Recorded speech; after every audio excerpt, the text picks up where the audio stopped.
You are listening to the Gentleman Scofflaw podcast. Listener beware. Rise and shine, the liquor store is open. I ain't got time for moping. I best be on my way. Well, I still got time to save my reputation. Time to go day drinking in this dirty little town.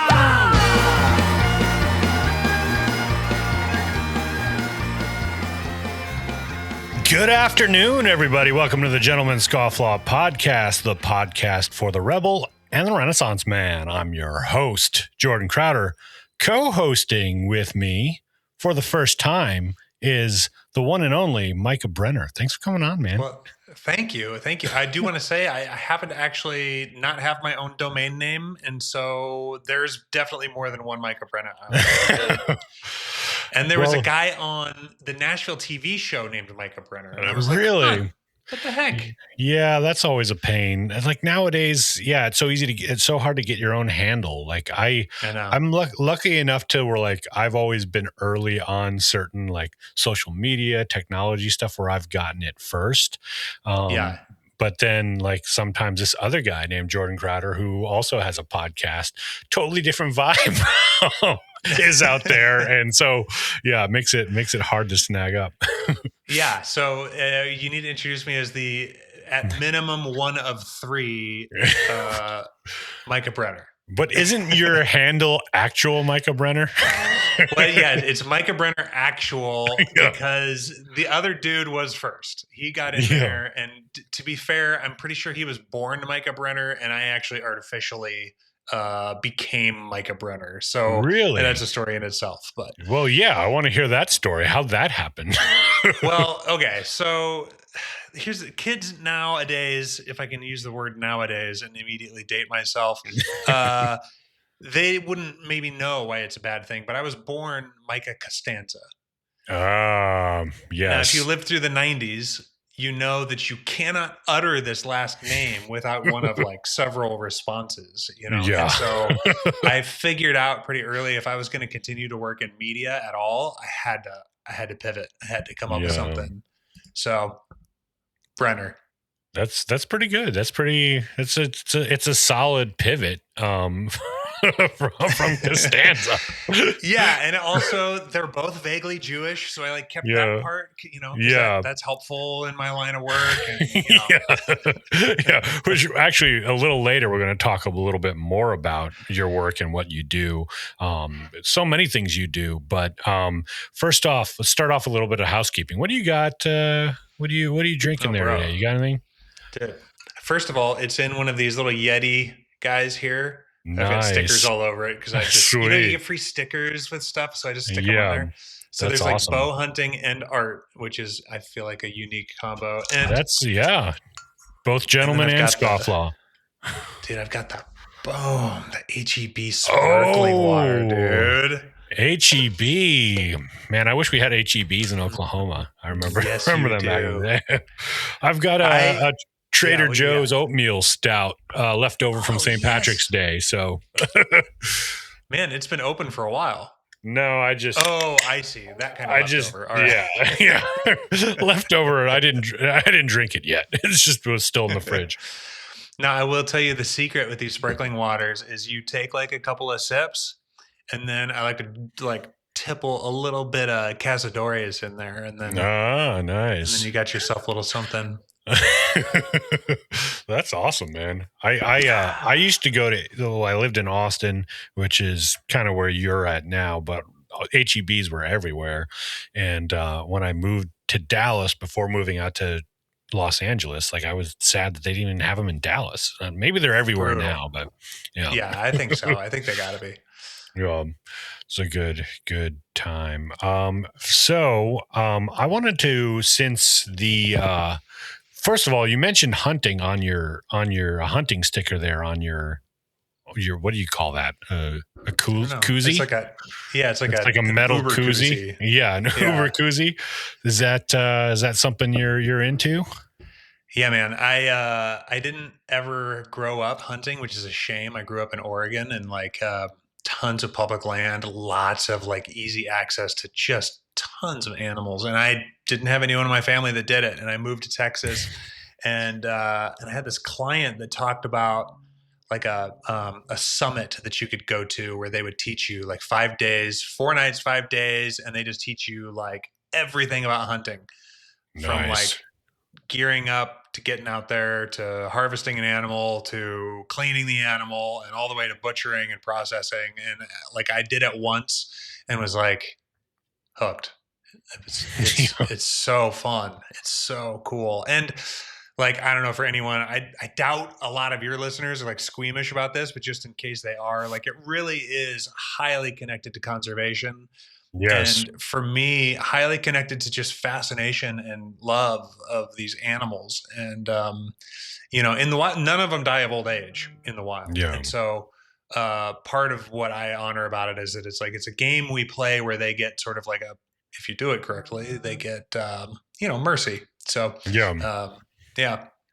That's really cool, man. I just got into hunting, just got into it was like maybe the last 5 years, and I only went once, but I really wanted to do it again soon. I know you and I have talked about getting together sometime, somewhere in between or over in Texas or wherever there's some good hunting. Yeah. But the only time I've ever gone, I got all prepared for it with my father-in-law. We went to go shoot some wild boar on a friend's property where like he set up a blind and said, anybody who wants to come shoot and take stuff, come do it because they're wrecking my property. And we like didn't all day, saw nothing. Yeah. Dude, the pigs are like, dude, they're super smart. I mean, they're simultaneously dumb. Like, it is a weird thing with animals is like they're wily, but they're dumb, like, you'll take down a pig and it'll be lying there, and then another pig will just walk up to it and be like, that's cool, or you'll like take one and then their buddy doesn't even budge, but then at the same time they'll know the sound of a hunter's car. They'll know, Wow. like, I'm convinced my buddy's land that we go to, like, I'm convinced they know when the lights go on in the cabin, it's time to avoid like all your normal haunts. And Wow. but you gotta get a thermal and sit out there at night. That's the best. That's what I hear. So what kind of stuff have you hunted? Obviously you're talking about pigs, so I assume you've done that before, but yeah, I mean, that's the great thing in Texas is everybody needs their pigs killed. And because they're invasive and they're kind of a pest, like, not like you don't worry about ethical kills, because you always do, like, you want to make it clean, but you can just kind of, if you see one, you just go for it, like, you don't need to be selective. It's not like you don't have tags for them, so it's just like a free fire zone. Like, you just collect pigs, and then we actually eat them too. I think there's a lot of people that, like, look, they're ugly as sin, they're smelly, they're not pleasant to clean and cape and everything, but I don't know, we eat them. Like, the pork's good, and I've hunted quite a bit of white-tailed deer, and got to go out to Wyoming with some buddies where we were doing mule deer and whitetail up there. And of course, whitetail deer, for those who don't know, in Texas, it's a horrible place to hunt deer. And the deer are tiny, and the deer per square mile, it's more like square mile per deer almost. And, you go other places. So like I had a tag for a fawn in Wyoming, a whitetail fawn, and the whitetail fawn was bigger than like a whitetail doe would be down in Texas. Really?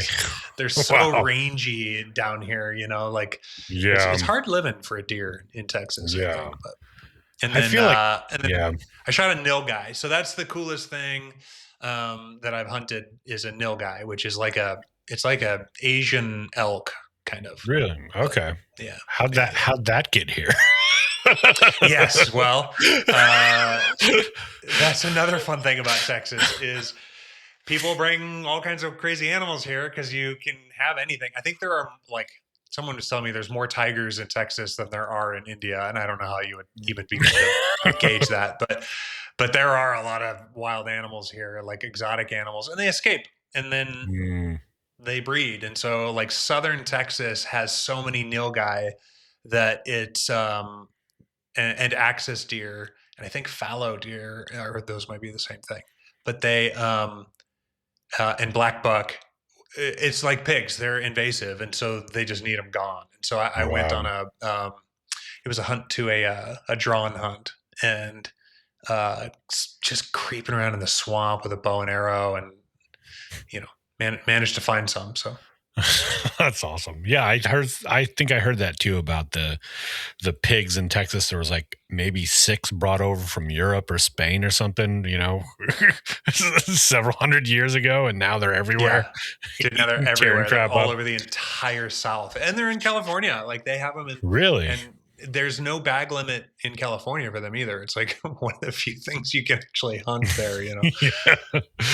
Yeah. I just remember hiking out in California, all, worried about all the different things I could encounter. And then in Oklahoma, there's like nothing really that can hurt you. Yeah. But Yeah. there was like, I remember like hiking down the mountain, coming back at sunset and hearing like, I don't know if they were mating or fighting, but there was definitely 2 cats out in the canyon making some loud noises. I was like, I gotta get out of here quickly. Get out of here, yeah. So how are you? I was just gonna say, I was walking my dog in Beechwood Canyon, and then the next day, on Facebook, it was like, P216 was spotted on this street in Beechwood Canyon. And it was like 30 minutes after I just walked through that exact same camera with my dog. That, I don't know if you remember that. There was that one cat that like everyone was looking at on social. Anyway, big mountain lion that was just chilling in Beechwood Canyon, like lived under the Hollywood sign.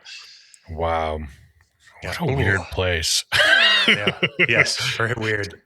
So, how do you like Texas compared to? I mean, I knew you in California, but you're from Portland. Like, how are you adjusting to Texas?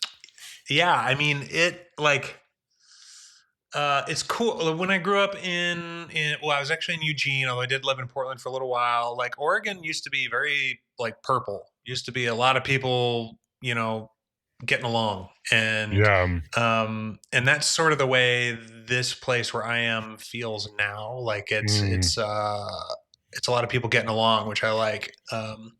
I feel like I'm a very purple individual. My high school mascot, our colors were purple, and so it's good. And it's it's like it's clean, it's well governed. It's also like there's not a lot of children in Los Angeles. Yeah, and, I noticed that too. Now having children, yeah, and there's not a place for them, and I never would have known except that I got here, and I'll go out. Our family will go out. We'll go to like a nice restaurant, not some chain or something, like a nice restaurant, and it'll have a giant playground out back. Yeah. Like everywhere is built to capacitate families, which is like it's a form of diversity that we don't really talk about, I guess.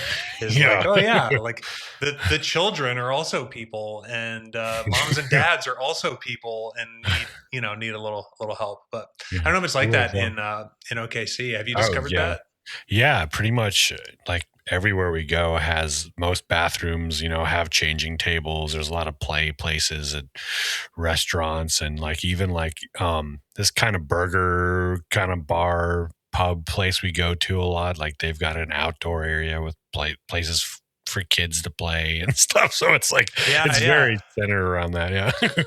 Yeah, I've noticed it's weird to like go to a bar and have a playground there, and it's awesome. Yeah. But there was one thing. Gosh, it was a friend's birthday like 2 years ago. We had just had our son, and it was downtown in the kind of artsy district, and it was a bar, and they had an outside patio, and the birthday was on the outside patio. And then we came in with the stroller, and the bartender goes, "Is that a baby or a cat?" And they're like, "A baby's like can't be in here. Pets only." I'm like, what? Cats I was like, only, okay, bro. yeah. So that's what that was more like Los Angeles, but like Oklahoma City is very purple too. You get a good mix of everybody here. Yeah. I like that. Yeah, it's like how old is that cat in cat years? Yeah, exactly. Yeah. I was like, we should have just said it was a cat and left the cover Yeah, on, and totally. nobody would have ever. He's No going one to would sit for know. the next 2 hours, so who cares? Why is your wife breastfeeding that cat? Don't worry about it. Yeah, Don't judge me. yeah. Don't you judge me. Oh, all right.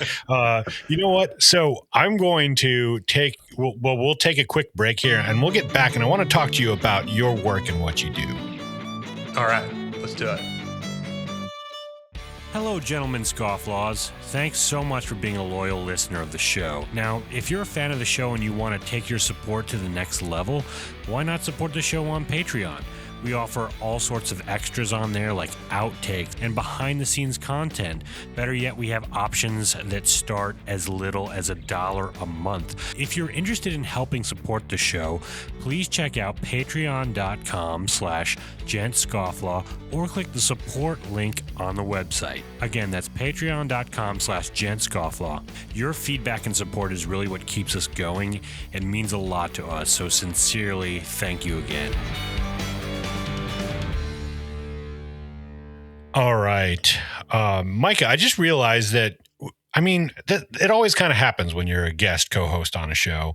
But you were never formally introduced into what you're known for and what you do. And obviously we've known each other for a long time. I'd love you to kind of give a quick rundown of what your work is with our audience.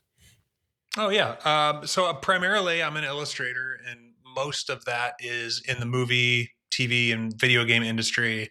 And within that, mostly it's like keyframe art and storyboard art. I have one noteworthy writing credit, and that is for, of all things, the Bible Museum in Washington, D.C. And that for their New Testament little short film thing there. That's awesome. But other than that, it's largely illustration and storyboarding.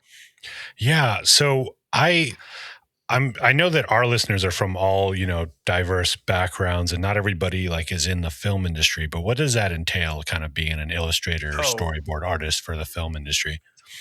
Yeah. So a storyboard is, sometimes you'll get to see them in an art book after the movie comes out, but primarily what it is I'm sketching almost like a comic book version of the way they intend to shoot the movie. And they being, the director, the cinematographer, the producer, sometimes the choreographer, like a stunt coordinator or something will be involved. And so, if my history serves me correctly, which you never know because it's a lot of like oral tradition, that Alfred Hitchcock was one of the first directors to really heavily rely on storyboards and implement them. And it was a cost-saving measure, a time-saving measure. Storyboards aren't cheap, but they're way cheaper than having a whole film crew standing around and going, "What are we shooting next?" But if you have and if you go to my website, you can see, they're pretty rudimentary because they all go in the trash as soon as the movie's done. Nobody sees them, and so it really is. It's a shorthand visual tool to tell the visual script that goes along with the written script. And it's a way to like just hold up a picture to the crew and go, "We're going to make this thing next," and then they kind of know where to put stuff. So, yeah, that's awesome. Yeah. I've, with a background in directing, and especially when I work in advertising where things are so tight, you've got 15 seconds or whatever to do a sequence like that. Yeah. It is so helpful to me to have a storyboard artist when we work on that stuff, because it's like, exactly what we're shooting. We don't have a lot of time to do it. A lot of the time it could be half a day to shoot it or whatever. And it's so nice to be able to, like you said, literally point at the crew, set this up. We're going to do this. Yeah.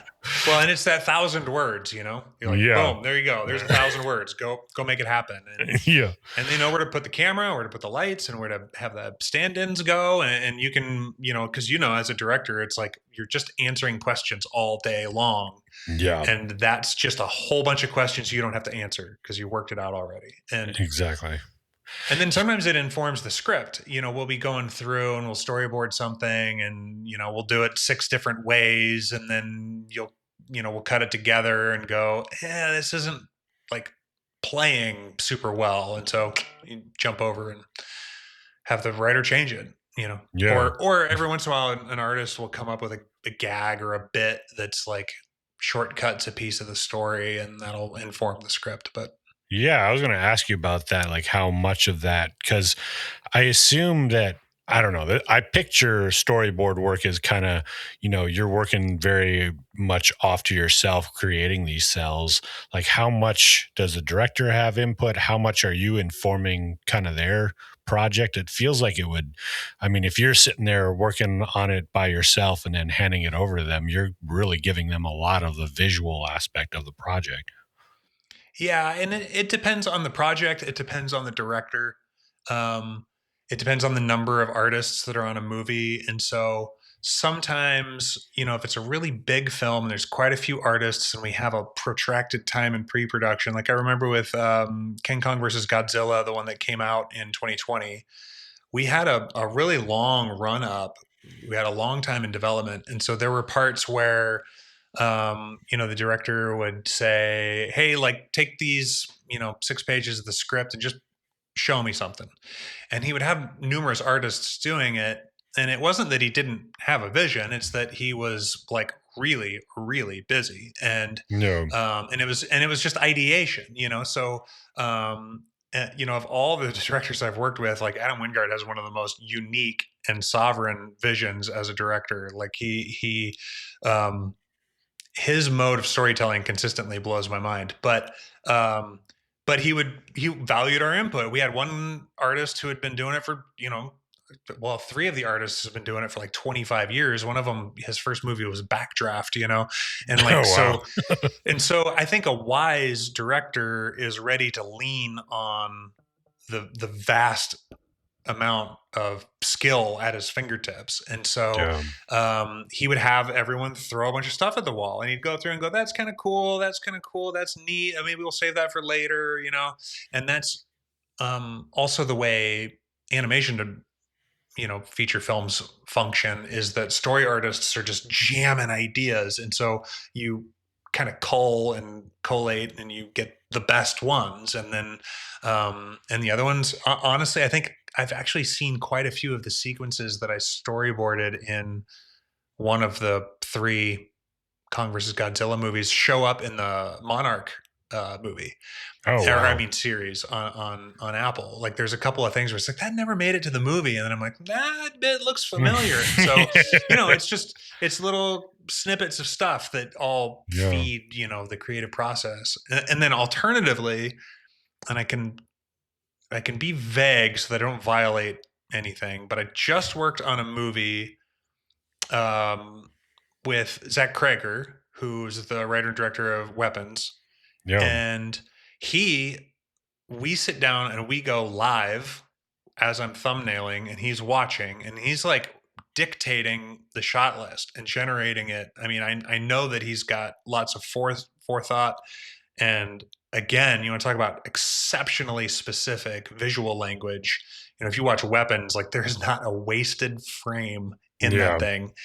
And I've never been in a more efficient storyboarding process. Wow. Where, in 6 weeks we were done storyboarding the movie. But he would go live in like a 90-minute session. We would like panel by panel by panel. It's just like essentially Wow. making the movie, in real time. So that was very cool. I learned a lot from that. I mean, how fast do you have to do that? Is it like I feel like I don't, so I'm not an artist. I can't, like, if I were to draw anything, even a stick figure, it'd take me 10 minutes to do. So how is that working with a director, like speaking it to you and you're creating it on the page? Well, when I'll use I statements. When I'm working with someone who Yeah. has, keen creative vision and can think abstractly, like most directors and cinematographers, they need very little on the page to know what's going on. Okay. Now, when I'm showing those boards, or someone is showing the same boards to the client who is, a CFO, it's like a pharmaceutical company or whatever, like they are they're not creative. No. And they shouldn't be, right? You don't want them to be. You want them to be very matter of fact when they're handling finances, but Yeah. they really need things spelled out very specifically. So like doing the thumbnails live with, for this movie with Zach Krager, 30 seconds, to a minute to scratch something out. It's enough for him to say, yeah, that's what I am talking about. Or to say, no, move the camera to the left and down and like redraw it. Cool. And then I would go, I wouldn't see him for a week because it's like, okay, now go and, fix those up, make them nice. And, and then they're legible enough for everybody on set to look at. And those will take 10 to 20 minutes per panel, but you generally, you don't have more time than that because you gotta roll out a few dozen of these a day. So yeah, it seems like a lot of you're using a lot of creative muscle throughout the day. I'm curious, how did you get into drawing illustration? When did you kind of first know you had a knack for it or interest in it? Yeah, it's funny. Over on my podcast, which is the Story Dads podcast, check it out. We just talked about Ratatouille and about that idea of like anyone can cook, but that some people might have a knack for cooking, but really anyone can, and it's a matter of practice and discipline and repetition. And but I started just drawing on my own as a kid. My dad is a landscape artist and he's in galleries, has a big following. His name's Gene Costanza and he's like he's a really accomplished fine artist, but I didn't know that growing up. He didn't demonstrate it. It's not a thing that we did together. So whether it's hereditary or not, I don't know, but I always loved drawing and I always loved drawing stories. Like I was never all that interested in like, let me just render this eye for like, an hour and a half and get like reflections in it. It was like, yeah, it's an eye. You get it? It's an eye. Move on. And so like, that's kind of what I do for a living now is like, I draw just enough for you to know what the story is. And then I move on. And so, I was also really into comic books. Jim Lee's X-Men was new at the time. That I got really into them. My first comics ever were Bill Sienkiewicz's New Mutants. That's right, isn't it? Yeah, New Mutants. And Bill Sienkiewicz is, for you nerds out there, you know what I'm talking about. Man, like just there's nobody like him. He's like Old Dirty Bastard. There's no father to his style. He's just truly unique, and I just love that. If I could draw like anybody, it would probably be like him. But yeah, I grew up like tracing Jim Lee and Greg Capullo and, reading Spawn comic, like Image was new when I was, sort of like a preteen, I think, or a teenager. And, came up doing that. And so it all started with comic books. And then when I got to Hollywood, I was working as an office PA, and like a set PA, which, is sort of like building the pyramids. Like it's just like it's the worst possible job in the lowest rung of society. Anything that's needed and treated like crap. Yeah, totally. And like there is no movie industry without PAs, and yet so it is a lot like building pyramids, like just living on beer. And so I was like, do I have any skills that I can leverage to stop doing this as soon as possible? And, I could draw reasonably well. And that put me at least in a world where I had something other than just being a body to PA on a movie set. And I actually, this was back when pot was illegal. And the head of production at my company was also my dealer. And he needed perfect Hollywood story. Oh yeah, completely. He needed storyboards and I needed pot. And so we did a trade. That was my first ever storyboarding job. And that was in like 2001 or 2002 or something like that. And the rest is history, man. And it probably took like 7 or 8 years until I had enough, word of mouth to quit the day job and buy my own pot. And, but That's hilarious, man. One of the things Yeah. that I was struck by too in your bio on your site is the fact that you were kicked out of art school. How did that happen? I'm curious what that story is.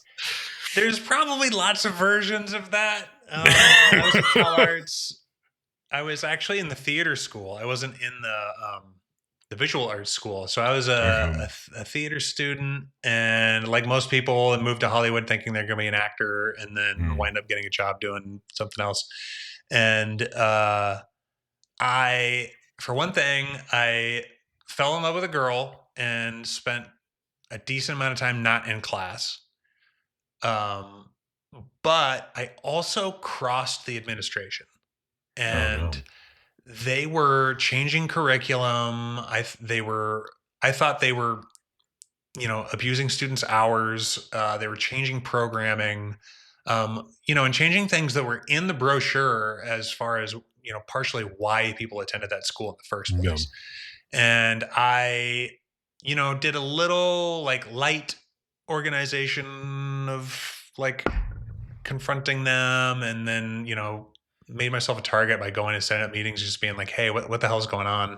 If I was at UCLA, they wouldn't be doing this. Why are you doing it? You're supposed to be better than UCLA.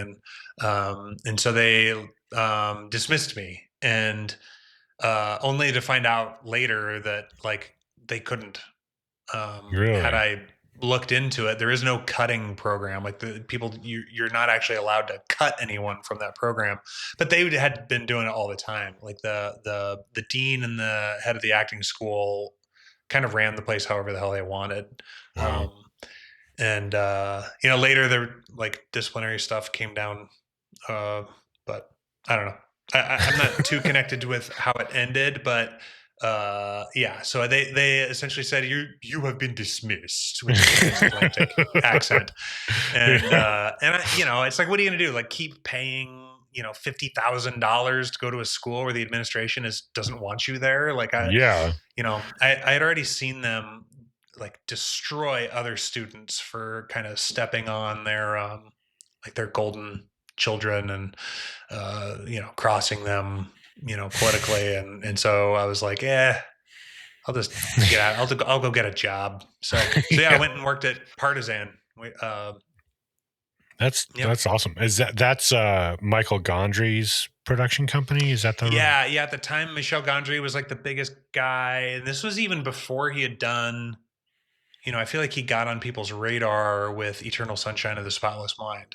But he started out in like music videos and documentaries and stuff, right? Yeah, he started out, he was in this French band, and they needed music videos, and he's like, I'll do it. And so he did it, and they were so brilliant. And this was back when there were music videos and people watched them. And and you have to imagine a time. And where being a music video director was actually this like prestigious thing, and you could buy a house in the hills and a brand new Range Rover, and Britney Spears video would have like a $4 million budget, and the director made a fee on it.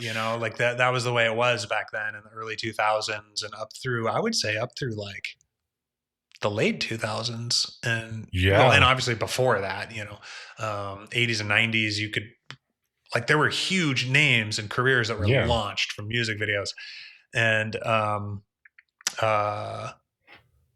so he launched that thing, and I eventually did get to storyboard for him.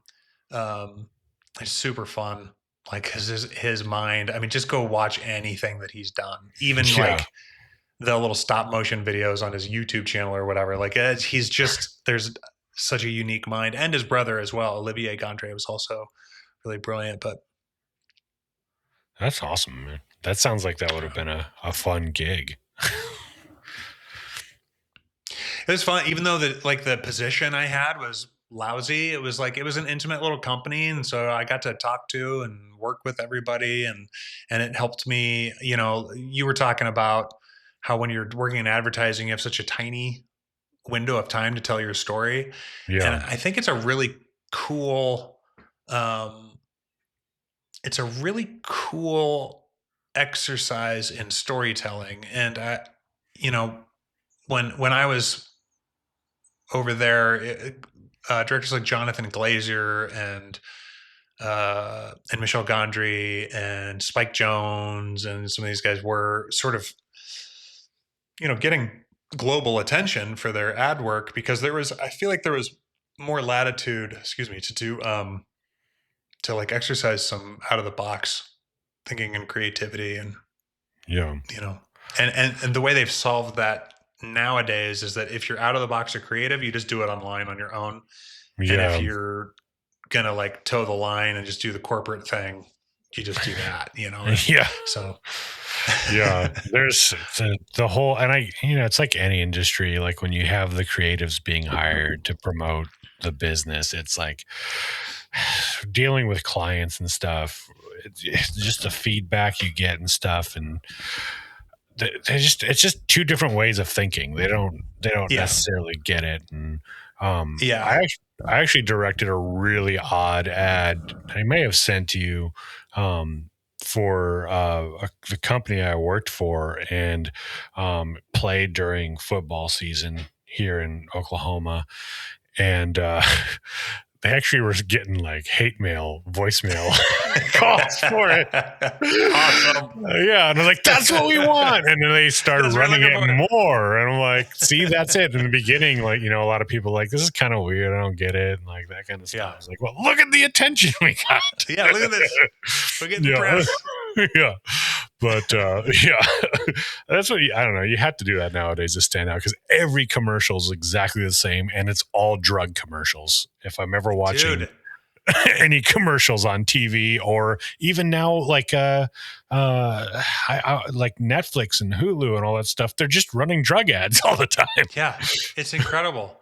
It's like I'm watching, for the Story Dads podcast, we watch kids movies, to talk about because you have to watch these kids movies a million times, and it's like I'm watching Disney Plus, and I'm like watching Tangled, and there's like car commercials and pharmaceutical commercials for like weight loss. I'm like, dude, this is a show for 8-year-olds. Like, ask your doctor about Wegovia. Like, why is this on Encanto? Yeah, mommy, can I get GLP-1?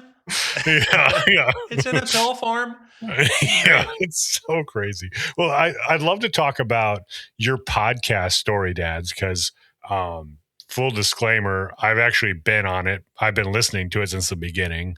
Love the show, love the format. I'd love to talk a little bit about how you started that, why you started it, and just tell our listeners a little about it because it's a lot of fun. It's a great show. Well, thanks, man. Yeah, it started just because in order for guys to have an excuse to talk to each other, they need to have podcasts because exactly. Otherwise we just won't talk. And so,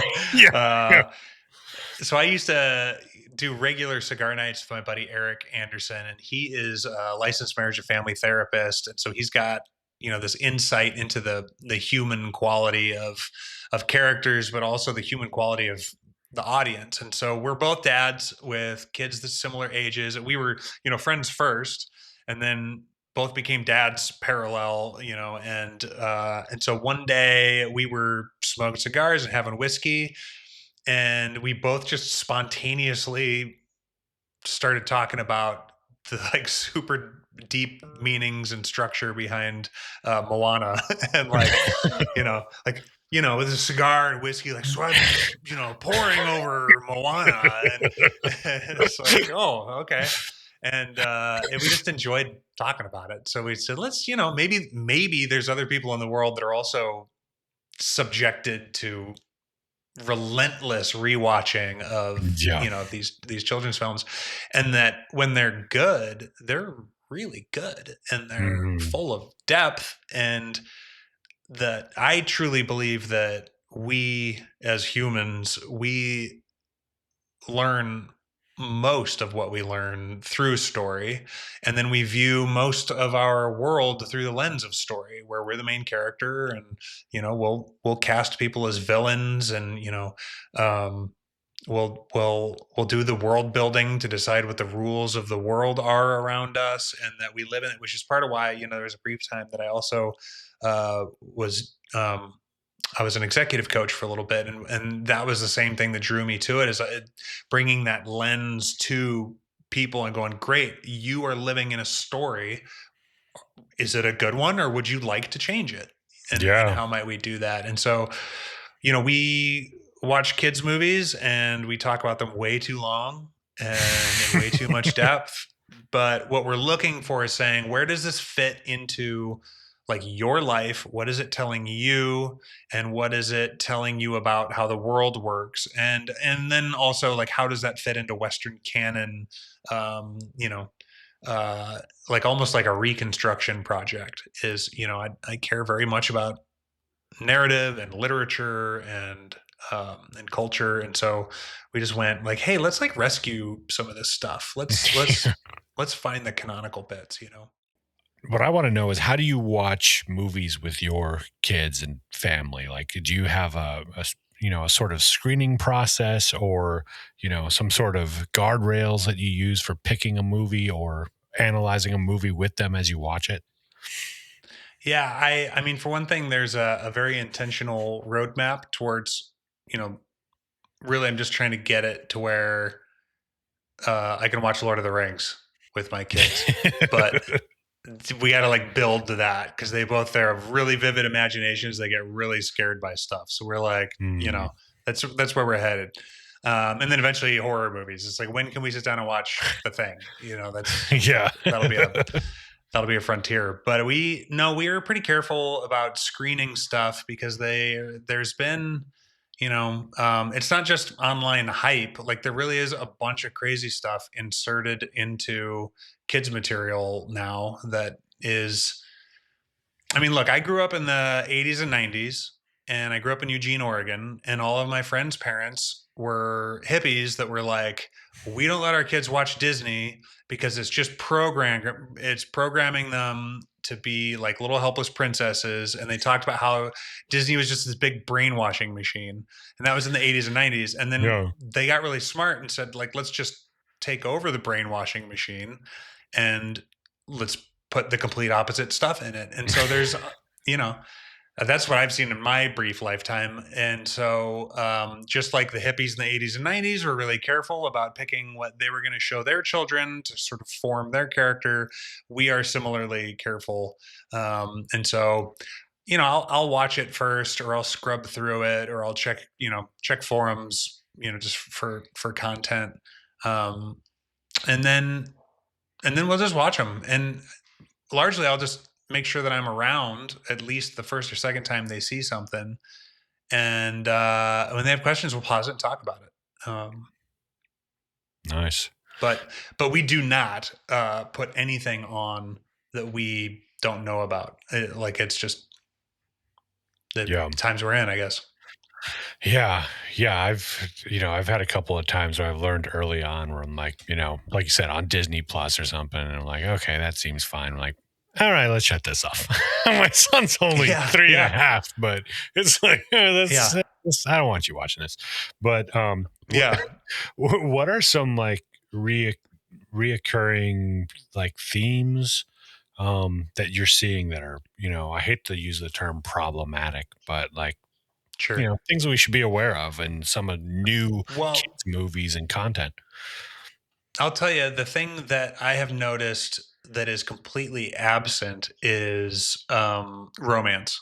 And it's weird, because in some ways our society has never been more like libertine and wide open as far as what's considered mainstream and acceptable when it comes to, adult consensual relationships. So you can have a furry polycule and I can't have a problem with it. But we are certainly not going to depict any characters falling in love with each other during movies. And like, coming up in the 90s, I think we were just having fun, and every movie had romance and probably sex in it.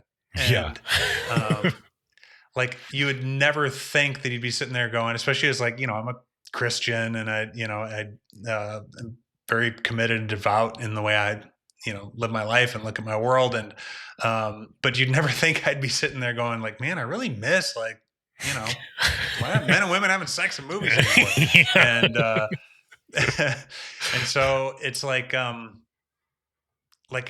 don't, like, it's still the single greatest and most exciting thing in my life was falling in love with a woman that could have annihilated me with a word, and instead chose to, connect her life to mine in a way that it continues to be this miraculous, mysterious dance that we're doing, and we're 13 years in, and it's still the best thing. It's so good.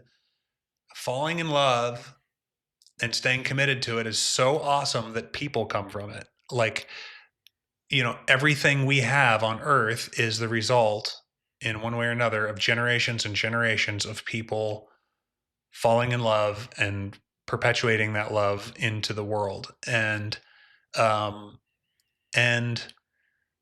don't see any real trend in media that reminds us of that. It's all about career aspiration, or, adventure for the sake of adventure, or for self-glorification, for empowerment, and I think back to, like, even like 101 Dalmatians, right? Yeah. The idea that you would have like 14 children all at once was this like amazing thing. Like Bongo, he finds out he's going to be a dad like, a dozen times over, and he's just like drunk with the joy of this surfeit of like love and playfulness and adventure that's going to enter his life through that. And so I think I don't know if that really answers. I'm sorry, I'm super long-winded about all your questions. But. No, that's fine. No, that's great. Yeah, it is. I noticed that too. Like, even, one of the first movies my son really liked to watch was Frozen. And I was like, there's no romance in this. Like, it's odd. Like, it doesn't feel like a Disney movie.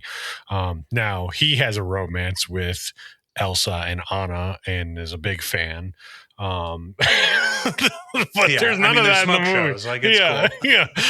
He, I don't know. Maybe this is one thing we could talk to Eric about. But lately, when he's seen some sort of character or person he has a crush on, he says, "Oh, Anna, Elsa, I love them. I'm going to put them in jail." And I'm like, whoa, let's pump the brakes on that a little bit. Yeah. I don't know what this is about.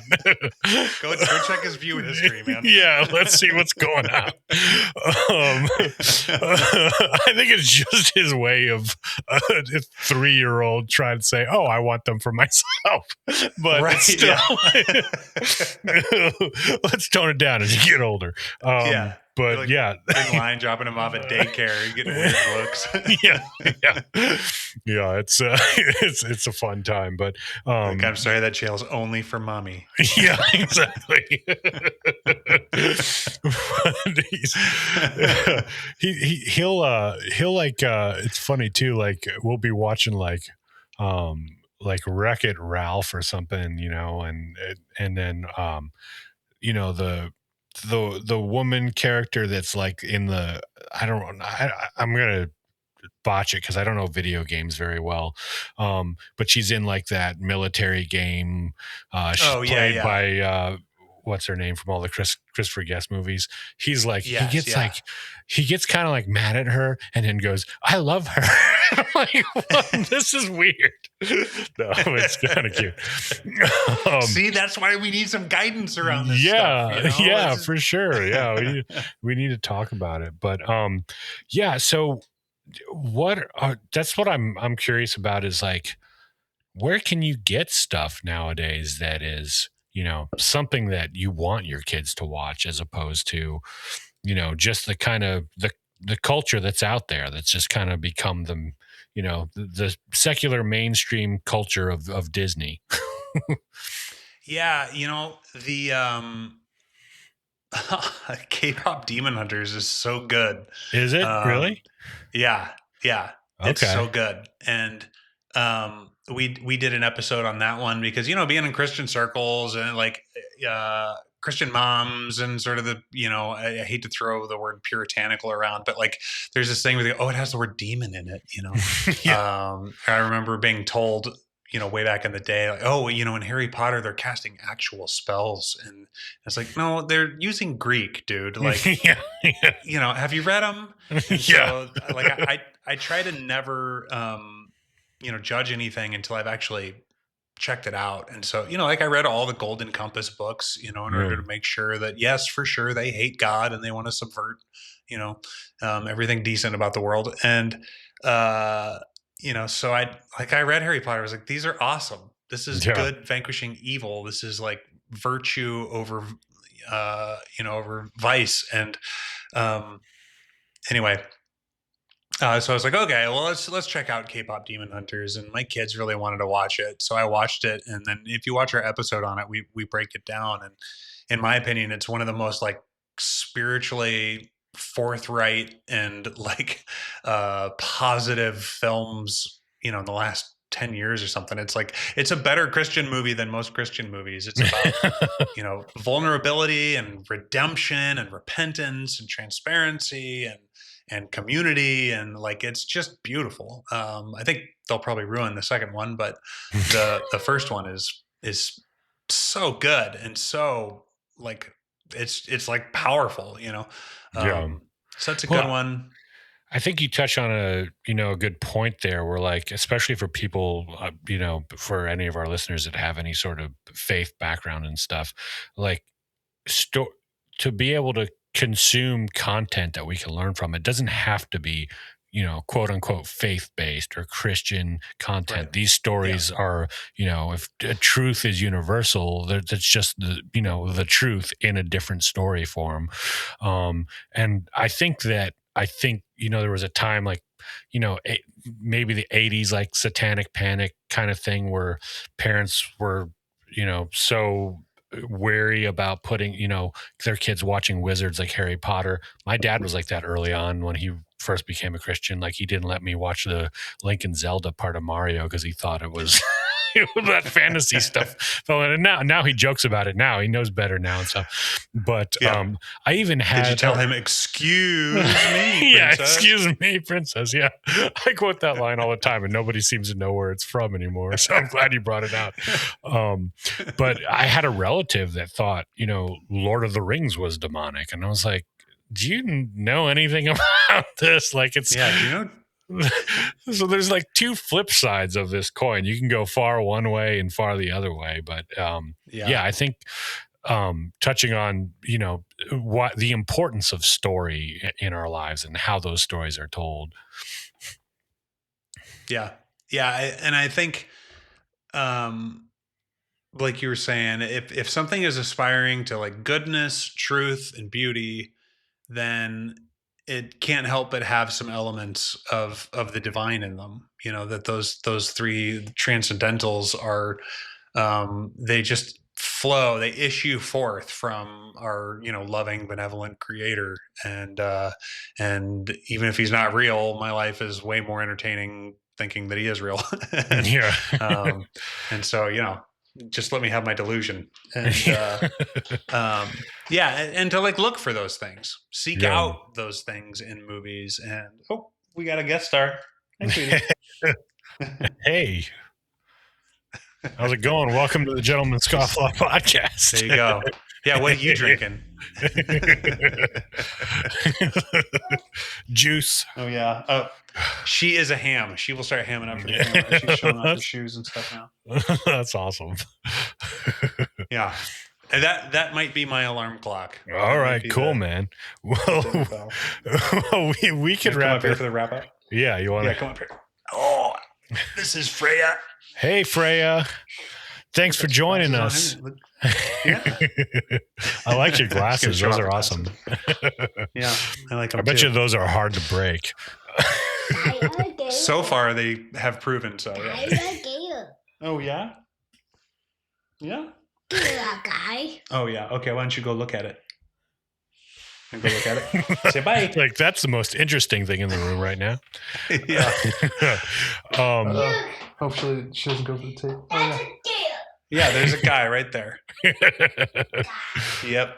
She can identify men. That's well, hey, you're teaching her well. that's right. And she does like to draw. It might be hereditary. Yeah. Oh, he's gonna come back up. Okay. All right. We should. Okay, we'll wrap it up, but we'll have you back on again. We could talk about tons of things, but if people want to find you and your work, where can they go? Yeah, if you go to Micah-Brenner.com, because Micah Brenner is another guy. He's like a singer-songwriter and a wedding photographer. So yeah, hey, check out his work. I'm sure he's like a nice guy. But Micah-Brenner.com, or you look me up on IMDb, or the Story Dads podcast. If you look us up, we're on YouTube, Apple, Spotify, all the usual things, all the places. And hey, go see the new Resident Evil movie when it comes out. Okay, it's going to be awesome. Go check it out. Maybe we'll do an episode after it comes out. Yeah, that sounds great, man. I'd love to talk about it. All right, thanks, man. You are a gentleman and a scofflaw, my friend. Why, thank you. Thank you. I'm in good company. Goodbye, Lady Scofflaw. We'll talk to you. Talk to you next time. Lady Scofflaw. Bye. See you later. When you wanna look dapper, smell like a man on the rise. Phoenix Shaving Selection is the ultimate prize.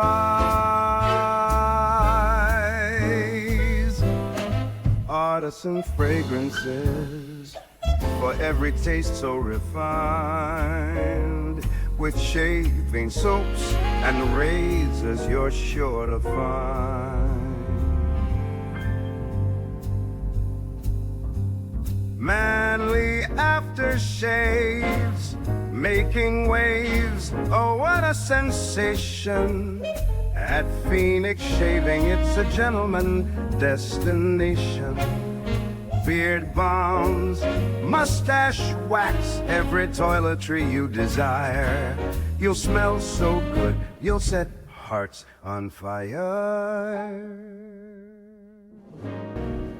Go to shave.gentlemanscofflaw.com to help support the show. All right. That was great getting to talk to my good friend Micah of the Story Dads. Go check out his work, check out the podcast, check out the Encanto episode that I was on. We talked about, the movie Encanto and all of what that means. It was a good time. Just want to let you know that our giveaway is still going on Instagram and Discord. We're giving away a gentleman's journal kit. It is the a leather journal cover with a stack of Gentleman Scofflaw field notes that we created, and a nice little G301 pen. Great little kit. Win that for yourself, for a friend. If you're a wife listening to this, it'd be a great, maybe gift, maybe Father's Day gift. I know that's coming up in a couple of months. So you could join that on our Instagram at Gent Scofflaw, or you could join on our Discord, which I, wanted to mention. We've kind of been running the soft launch of the Discord for a couple of months, and it's a lot of fun. It's a great little clubhouse for us to get together throughout the week and keep things going, keep, talking about everything from pipes, cigars, whiskey, movies. We did a fitness challenge on there. We have a Lent Bible study challenge we're doing in Mark all up until Easter. It's a good time, and we'd love to have you there. We're also doing specific giveaways on there and hangouts throughout the week. Like we just hop on our the Parlor Live, which is one of the channels, and we get on there with a bunch of guys and just chat, hang out, smoke pipes, sip on some whiskey, whatever you're doing, and catch up. So we'd love to have you on. You could join that by going to gentlemanscofflaw.com and clicking the community link, or You could also just, on Instagram, click our link in bio, and there's a direct link right there to hop on a Discord. The other thing I wanted to say is we got these new DeBerge hats in stock on our website. This is the classic auto trucker, right now in navy blue with the gold lettering of the Gentleman Scofflaw skull on there and logo. It's a lot of fun, help support the show. Don't know how long we're going to keep these in rotation, but it reminds me very much of the Marty DeBerge kind of scrambled eggs hat from This Is Spinal Tap, which is why it's called the DeBerge hat. So go ahead and grab one or something else. If you not into hats, we've got t-shirts, sweatshirts, hoodies, all sorts of other things on there. And if you are interested in supporting the show in other ways, you can join us on Patreon. Patreon will actually unlock the back room on Discord for some more exclusive hangs. We post extras on there, extended segments, some stuff that doesn't make the final cut. Previews of some things that are coming that we won't post publicly yet. You get to see some of that there. Sometimes exclusive giveaways on there. You also get a discount code for all of our patrons to use on the shop. So there it is, tying it all together. The holy trinity of the Gentleman's Scofflaw podcast. The Patreon, the shop, and the Discord are the best ways for you to support the show. Next couple of weeks, we've got some great guests. Be sure to follow us on the social media, join our mailing list on the website, and you'll find out when those episodes drop. You guys are gentlemen and scofflaws, and have a great week. This has been the Gentleman's Scofflaw podcast. Subscribe on Apple Podcasts, Spotify, or your favorite podcatcher. Support the show at patreon.com/gentscofflaw. Captain says his ice on the river. We ain't getting home if we don't break through. So damn cold, I can't help but shiver. Rise and shine, we got work to do. Hey!